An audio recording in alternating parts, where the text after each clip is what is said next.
Wildest games of the year, the wackiest. As the calendar year nears an end, it's a great time to look back at another thrilling MLB season, particularly some of the more notable moments. There were individual and team milestones, records broken and incredible performances that left us in awe. Don't miss any update, subscribe my channel for entertainment news. There were also some wacky, wild games that left us stunned. Let's remember some of the craziest contests we witnessed in 2023. From huge, even historic, comebacks to a play in the postseason that had never been seen before. April 9th, Blue Jays 12, Angels 11, 10 innings. The Angels jumped out to a 6-0 lead through 5 innings. That's when things got crazy. The Jays scored 6 runs in the 6th and 4 more in the 7th to take a 10-6 lead. But down to their final out in the 9th, trailing by 3, the Halos loaded the bases. Toronto's closer, Jordan Romano, hit Anthony Rendon to force in a run, and the next batter, Hunter Renfroe, delivered a game-tying 2-run double. The Blue Jays promptly responded in the top of the 10th, getting an RBI double from Kevin Kiermaier followed by a George Springer RBI single to put Toronto ahead, 12-10. The Blue Jays held on to win despite walking Mike Trout with the bases loaded to force in the Angels' 11th run. May 17, Mets 8, Rays 7, 10 innings. The Rays led this one, 5-2, heading into the bottom of the 9th.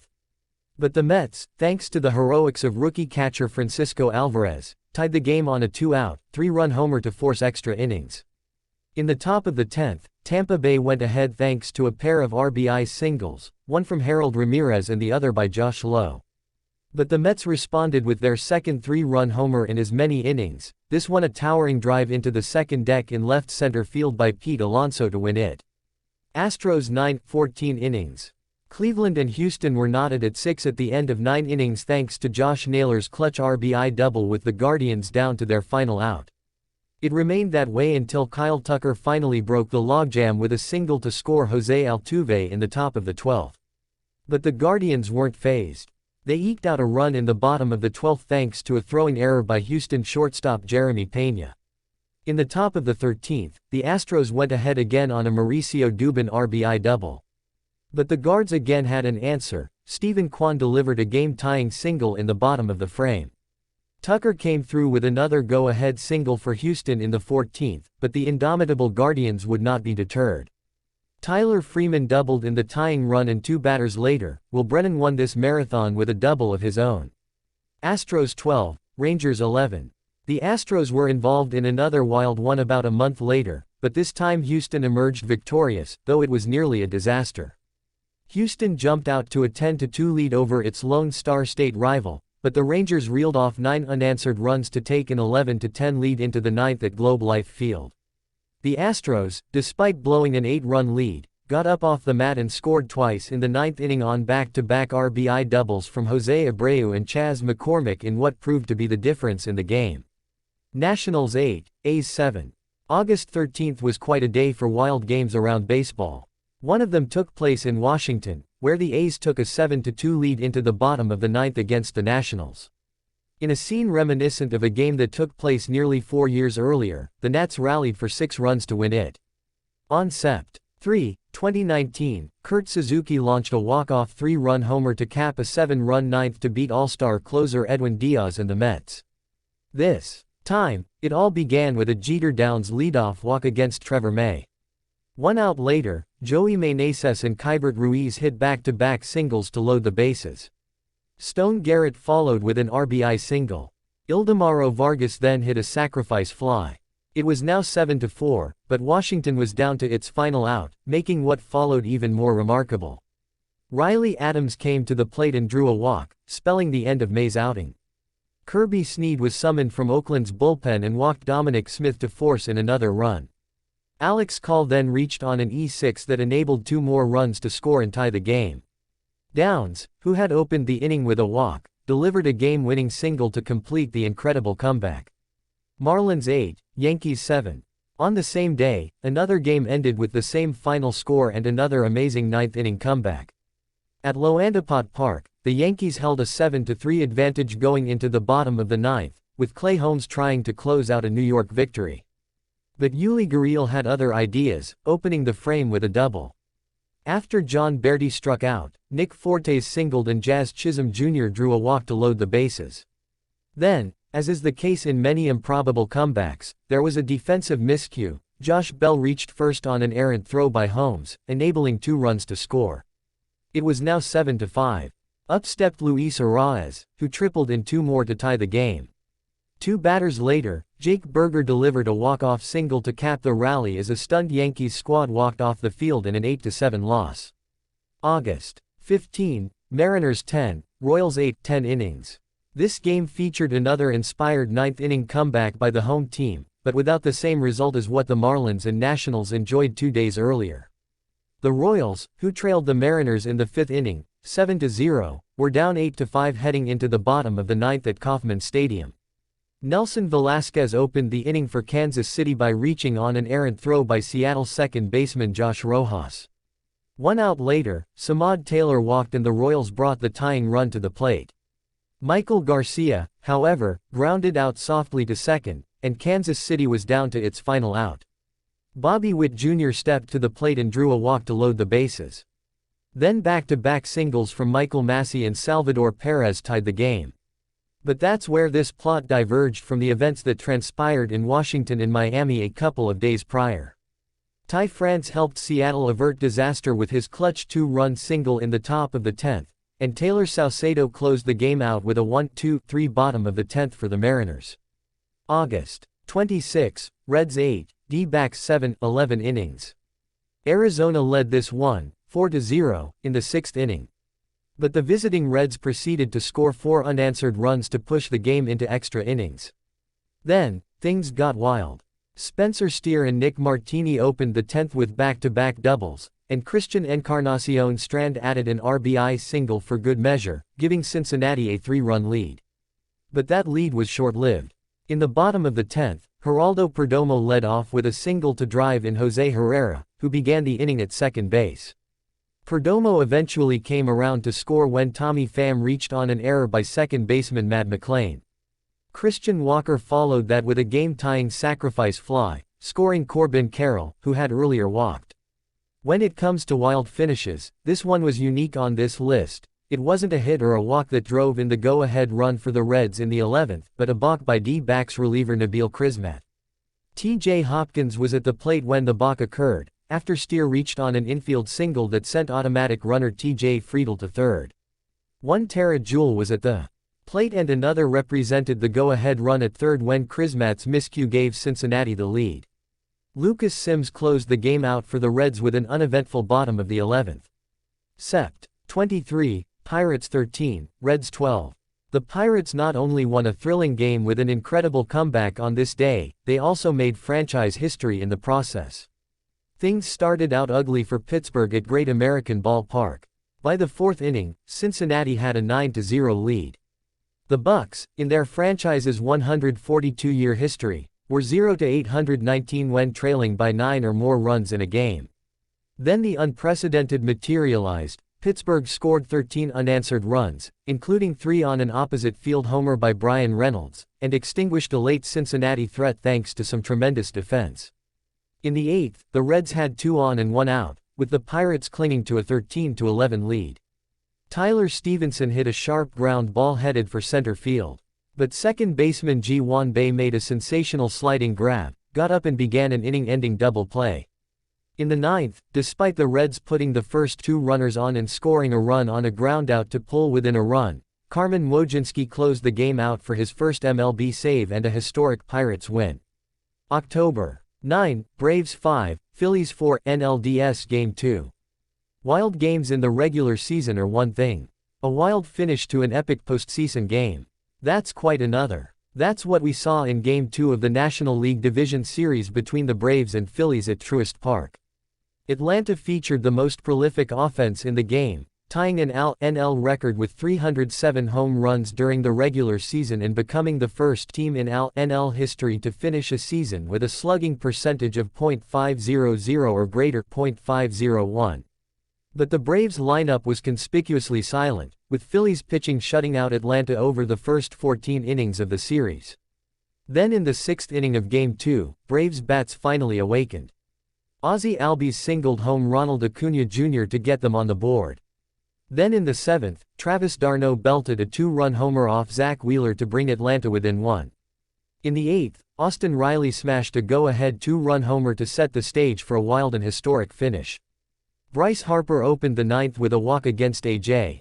Minter. Raisel Iglesias was summoned from the Atlanta bullpen to face J.T. Realmuto. He got Realmuto to fly out, bringing up Nick Castellanos, who hit a drive to deep right center field. Harper was off with the crack of the bat, even though there was only 1 out. Center fielder Michael Harris too made a spectacular leaping catch at the wall, then fired the ball back toward the infield. It skipped to Riley, who was standing near second base, and Riley fired to first to double off Harper and end the game. Until that moment, no postseason game had ever ended on an 8-5-3 double play. Terrific Taters highlight NL's games of 17.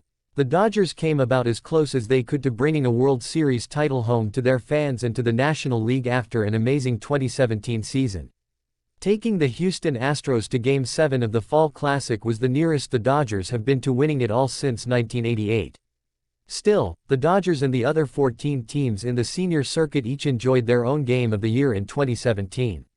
In consultation with the MLB.com beat reporters for every team, here are the best individual games for each NL club during another incredible year in Major League Baseball. Braves, 11-10 win on June 12 at Washington. MLB had a record home run total in 2017, and the Braves helped in that regard with 5 homers during a comeback win at Nationals Park. Tyler Flowers launched a go-ahead, 3-run shot off Matt Albers with 1 out in the top of the 9th inning, as the Braves stormed back to stun the Nats. Matt Adams went deep twice for Atlanta, including a solo shot in the 8th, while Nick Markakis and Matt Kemp also homered.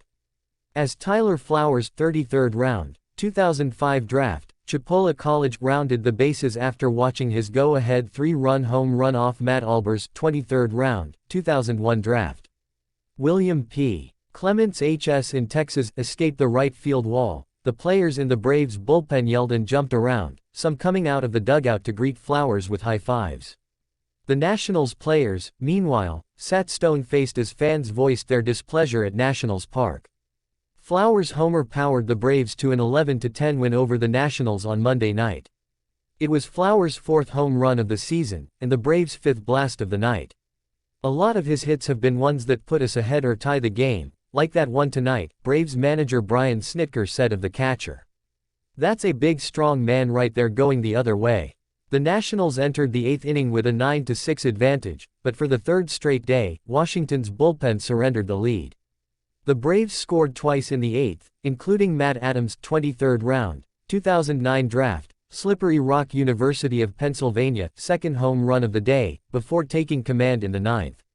Without closer Coda Glover, 8th round, 2015 draft, Oklahoma State University, who's on the disabled list with lower back stiffness, Albers was tasked with completing the 4-out save, but he took the Nationals' 11th blown save this season. There's no answers right now, Nationals manager Dusty Baker said. I would say score more runs, but we scored more runs. We need some help. We need some help, big time. We've been knowing that all along. The game was meant to be a duel between 2 pitchers who entered on a string of quality starts, but it turned into a slugfest with a combined 8 home runs and 28 hits. Steven Strasburg, number 1 overall pick, 2009 draft, San Diego State University, gave up 6 runs and 3 home runs in 5 innings while striking out 10. While Mike Fultonevich, number 19 overall pick, 2010 draft, Manuka HS in Illinois, surrendered 8 runs in 3 1/3 frames before the Nationals took advantage of defensive miscues in the 4th to take a 3-run lead. They didn't score again until the 9th. In the final frame after Flowers' homer, Michael Taylor, 6th round, 2006 draft. Westminster Academy in Florida, scored to draw the Nats within a run in the 9th, but Jim Johnson, 5th round, 2001 draft. Union Endicott in Florida secured his 13th save of the season for Atlanta to snap its 3-game losing streak and hand Washington its 4th straight loss. I kind of thought early on that the bullpen was going to fit into that game somewhere for both teams the way both the starters began the game, Snitker said. Our guys, they just kept coming. Nobody was panicking or anything like that. They were just taking it an at-bat at a time. Moments that mattered. The final homer. Flowers' blast was the shortest of the 8 in the game, but it was the most important.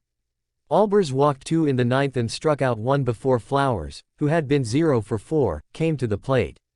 He worked a 2-0 count before smacking a 95.1 mph four-seam fastball, per Statcast, over the right field wall. Flowers noticed Albers was throwing harder than he usually does, and the catcher took advantage. "I think just a couple of walks hurt me today," Albers said. Flowers hit a decent pitch, it was away, he just hit it out to right field. The catcher's 349-foot shot had an exit velocity of 98.1 mph and a launch angle of 35 degrees, per Statcast. Flowers, who's hitting .343 this season, has notched all 4 of his home runs since May 12, and he has 10 extra base hits on the year. Finishing the job, Johnson gave up a 2-out single to Trey Turner, number 13 overall pick, 2014 draft, North Carolina State University, in the bottom of the 9th, which scored Taylor. But with Bryce Harper, number 1 overall pick, 2010 draft, College of Southern Nevada, who hit a tying homer to spark a 4-run fourth, at the plate and the potential tying run on first, Johnson forced the superstar to line out to center field. The Nationals have 17 comeback victories, but Johnson is 13 for 17 in save opportunities this season. "It was awesome, especially for the bullpen's standpoint," Fultonevich said. "They put up 6 runs for me, and I didn't do my job. They kept pouring it on after that, so it's awesome to see the offense do that. The bullpen was huge tonight to keep that deficit to a minimum, and the offense did what they needed to do. It was a great win." Quotable: "We have a lot of young guys in the bullpen right now. I think everybody in here, we're all pulling for them, we all believe in them. I just hope that they worry about what goes on in the clubhouse and not what's said outside the clubhouse. I've been around long enough to know that the way it works is they build you up to bring you down. It's easy to kick a guy when he's down.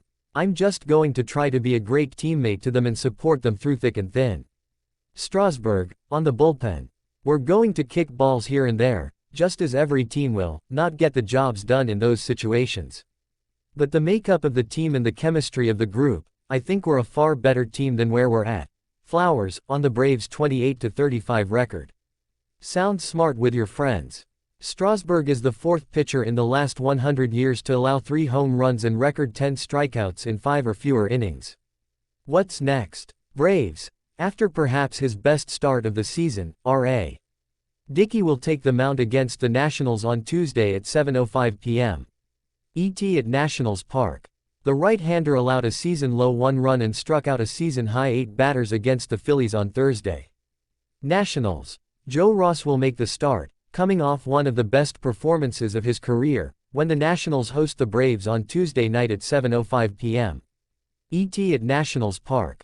Ross struck out a career-high 12 batters in 7 1/3 innings to beat the Orioles in their last meeting.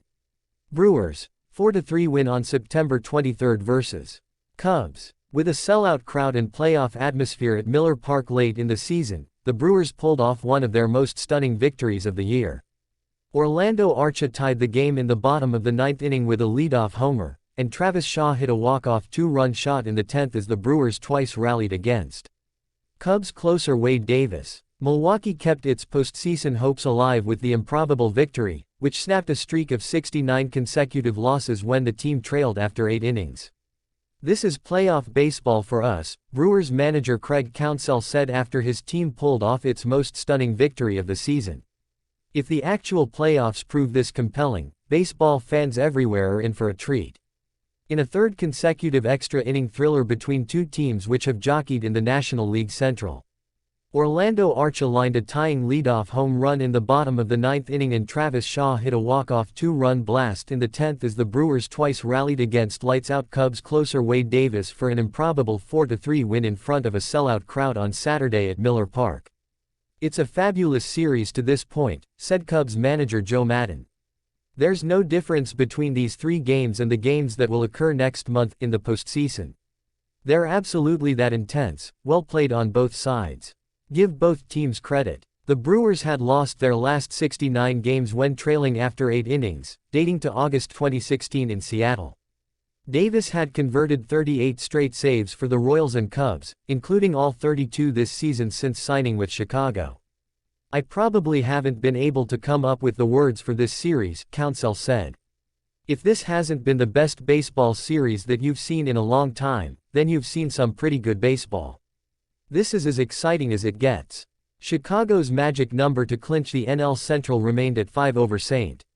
Louis, pending the Cardinals' result later Saturday in Pittsburgh. Milwaukee climbed to 4.5 games behind the Cubs in the division, and 1 game behind the Rockies for the second NL wildcard spot. Davis's streak of 32 saves to begin his Cubs career was a franchise record. It ended leading off the ninth, when Archer connected with a high and tight fastball and kept it fair down the left field line for his 15th home run. The Cubs answered right back in the top of the 10th, taking a 3-2 lead on Jonathan Jay's RBI single that sent Davis back to the mound with another 1-run cushion. Ryan Braun hit a 1-out double before Shaw sent a curveball into the Brewers' bullpen in left center field, where Milwaukee's remaining relievers threw up their hands in celebration. "There's nothing to lament right there," Madden said. "They hit a couple home runs, give them credit. Another intensely good baseball game and they got us at the end. There's no way, shape or form to point a finger at Wade." Shaw's first career walk-off home run gave him 31 homers and 99 RBIs this season. Davis, who blew a save for the first time since September 2, 2016, was ready to move on. "Obviously, I wanted to win today's game and put us in a better position than we were before the game," Davis said.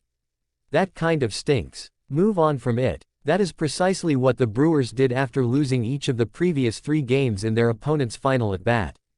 Twice on Saturday, they were 3 outs away from a similarly cruel finish before Archer and Shaw saved them.